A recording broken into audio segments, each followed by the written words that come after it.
Allah masamakki wahai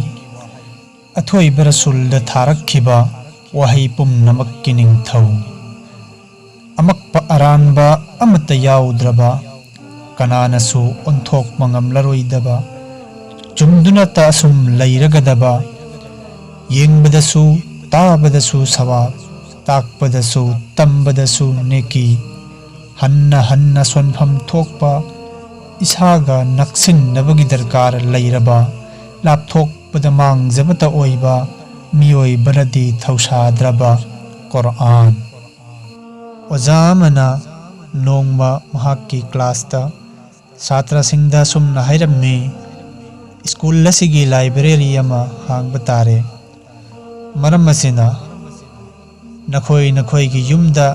leiba lemduna leiraba nakhoi imungi miyamna panadraba lairik sing adu puduna school gi library asida pisinbiyu haina mahakki satra singda hairammi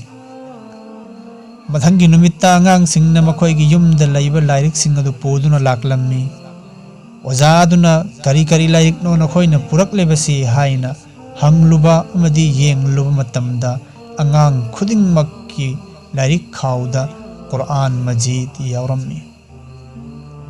matamaduda oza aduna mitludagi pirang sinthaduna hairammi karino nakhoina tawribasi aina haikhibadi nakhoigi yumda mayamna sonnadraba lairik adu purako haibani Quran haibasidi ayuk nungthin numidang thadokpa yadraba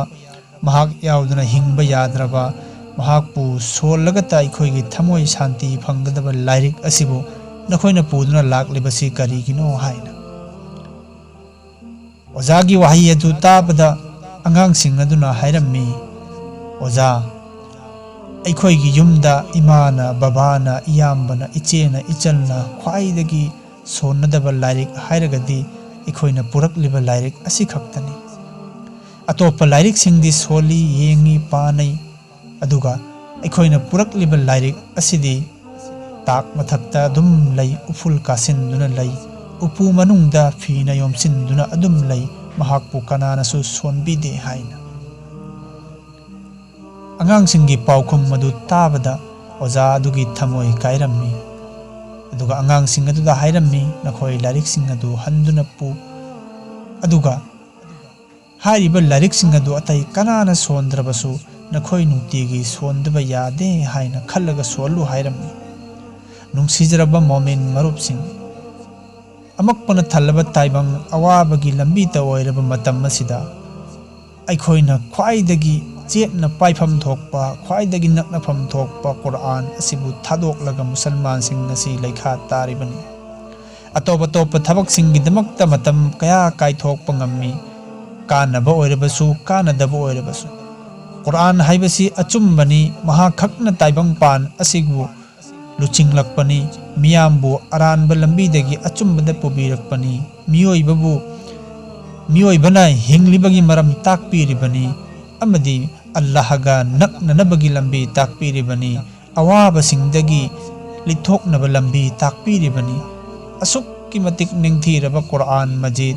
aikhoigi hingpham oiriba Allahbu phangjagadawriba lairik asibu thadoklaga ngasi aikhoina kakngaunariba asigi maram karigino pigliba angang singda Quran gi nungsiba phauhangadabani Quran tambigadabani amadi Quran gi magun khanghangadabani musalman singda mang tak tharaklibagi amata ngairaba maramdi Quran bu thadokhiba asini maram masina ngasi asidagidi aikhoi nongmada matam khara tawarasu kaithoklaga Quran bu sonba amadi mahak bu khangnaba hotnaba mahak ondagi kanaba launaba hotnamindrasi